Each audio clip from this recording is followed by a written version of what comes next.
their global business processes and the experiences they offer to their customers, right? And taking a step further, why is data, trusted unified data, such a critical pillar for agentic AI to be successful, right? It's no secret, and data has always been a key pillar for achieving any outcomes. It just becomes even more important in AI and specifically for agentic AI success that you need in your enterprise. So, how the world is set up, right? This is not news. Industrial age was built on physical and hierarchical control, right? This is where we are coming from. Majority of our businesses still run on this, right? But there's a paradigm shift that is happening, right? We have an AI conference talking all things agents and beyond, right? We now require something completely different. The pace of change is so much that we need to take a step back and think about it, how we are going to approach agentic AI in the enterprise context, right? This age of intelligence is about the shift of decision making from humans to agents. While previously in the industrial revolution, you could ensure that success is hinged on controlling your physical resources and labor by managing them through a strict chain of command. But in AI, the AI era that we have right now, it values speed, accuracy, and ability to extract insights from vast streams of data that companies already hold about their customers, suppliers, products, whatever it is, right? There's no dearth of data. It is getting generated every day in enormous speed. Why do AI systems, right? What is the challenge here? These AI systems analyze vast, complex data sets in real time, identifying patterns and making decisions as well, right? And recommendations that can empower humans to provide even better experiences, right? AI agents right now, and we just had a great session before mine, which talks about that these AI agents are increasingly capable of making decisions and empowering humans in the process, but they can also take one step ahead and execute on those decisions. Right? Each of them is being done right now. If you see, there's a high chance that while you are interacting with any of your brands, like planning your travel, talking to customer service, trying to get a loan or a credit card, there's a lot of work being done by an AI agent in the background. Right? If you're rescheduling an arrangement, an agent is actively assisting in accommodating your changes, right? Fun fact, I just got notified that my flight back home is cancelled and I was already booked on separate flights, right? I'm not saying it was not done before. It used to be an army of people, then came automation, then came AI, and then the next step is agents doing it themselves without any manual intervention. AI agents are improving patient experiences. They are going through vast streams of real-time data to detect frauds in case of payers, right?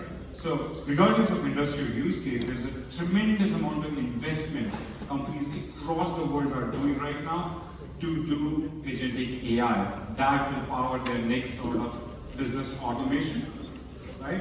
But the decision that AI agents make in a moment can also create a major risk. Right now, to avoid that risk, there's a lot of human intervention that is needed. Right? So, why? Right? Even with that human intervention, this is the reality of the landscape that looks like at a particular enterprise.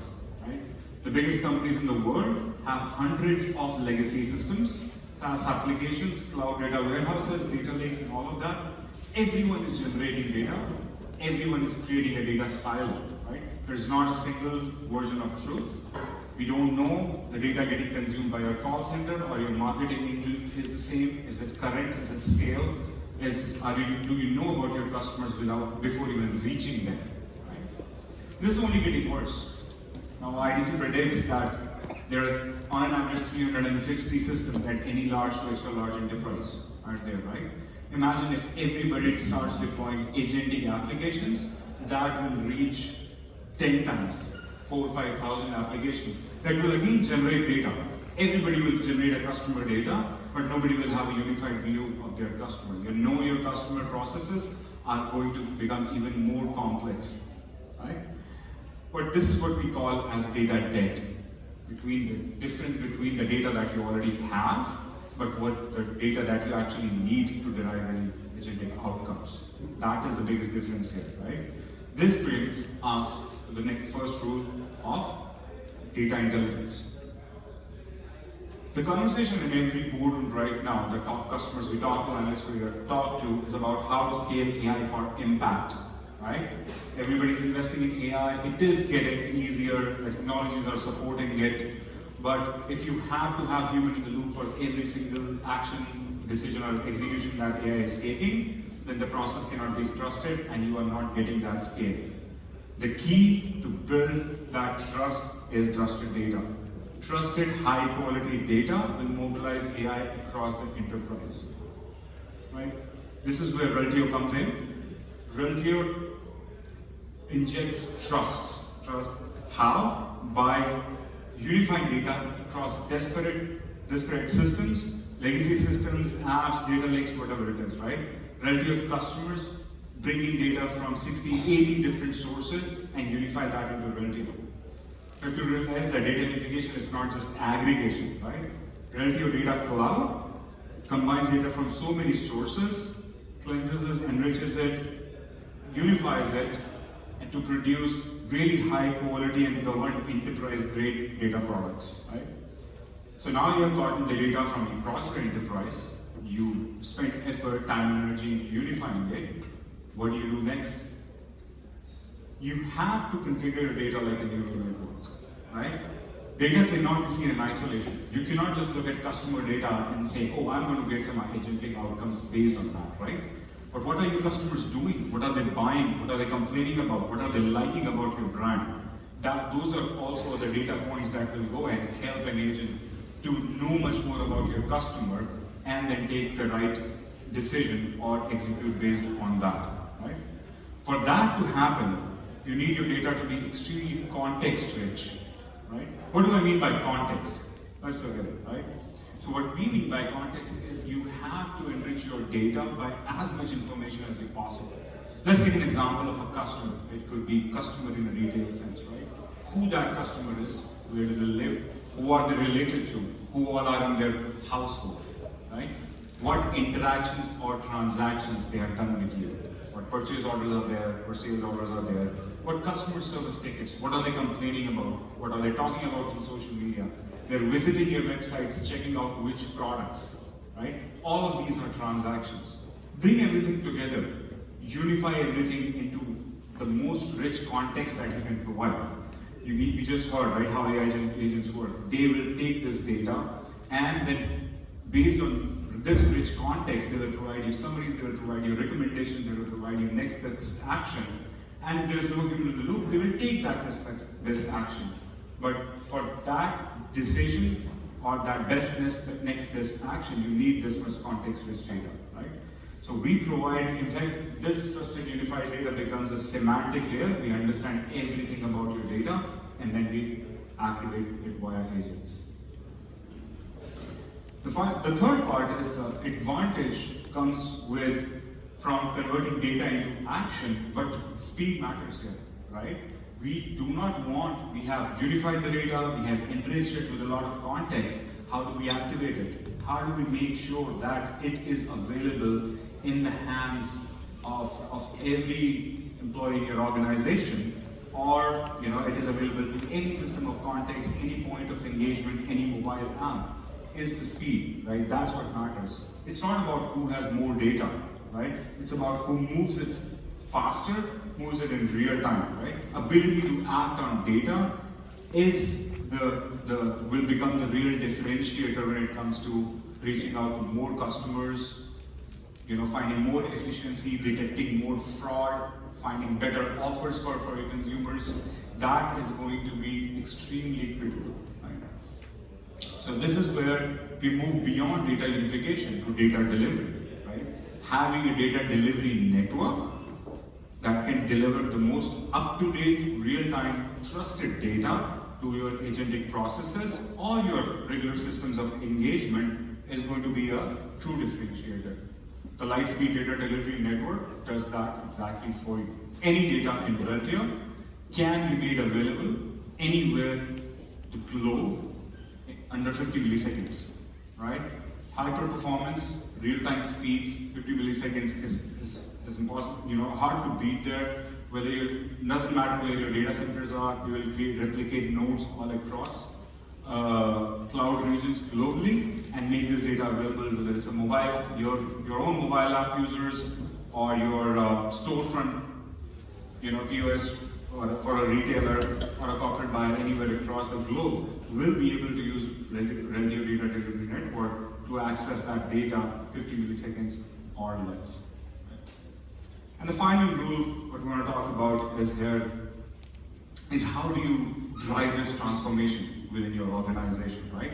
The first three were more about tactical approaches. Hey, you have data in disparate systems, bring it together, unify it.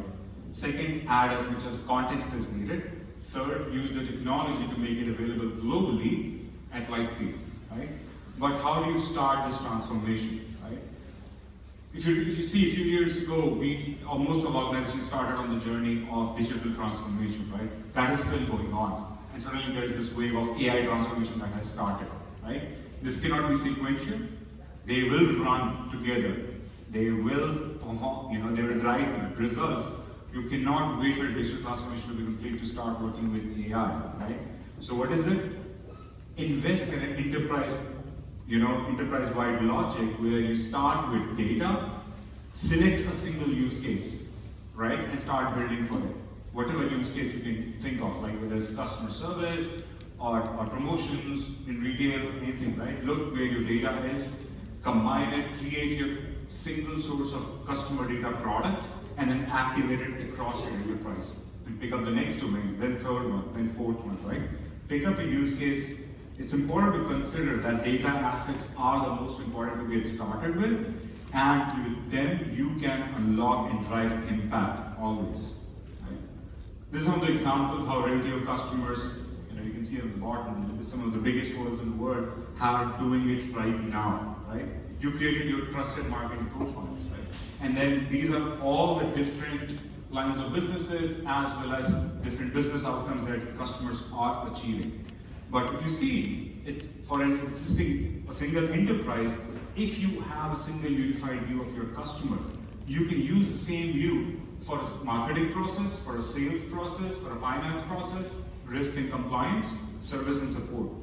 Then you pick up next, which is maybe your B2B organization, or a product, or an asset, or a supplier, right? Many of them will start with the trusted data inside Reltio, and then you start activating them across the world. We are some of the biggest customers across the world who have deployed Reltio. They manage hundreds of millions, even 1 billion plus consolidated profiles or unified data in Reltio, all on a public cloud SaaS offering, fully secure, on the cloud, available globally, and then they do multiple of these use cases they activated. They're using Reltio Agent Flow now, which helps them deploy agents across the enterprise to drive any agentic or business outcomes that they need. So, just to summarize, these are the rules of data intelligence that we're talking about. Build a trusted, unified layer as a foundation for your autonomous systems. This is where we start, otherwise all our agentic investments are not going to drive the results that you're looking for, right? Agents will not be working on trusted, unified data, right? Second, architect it like a network that enriches the context.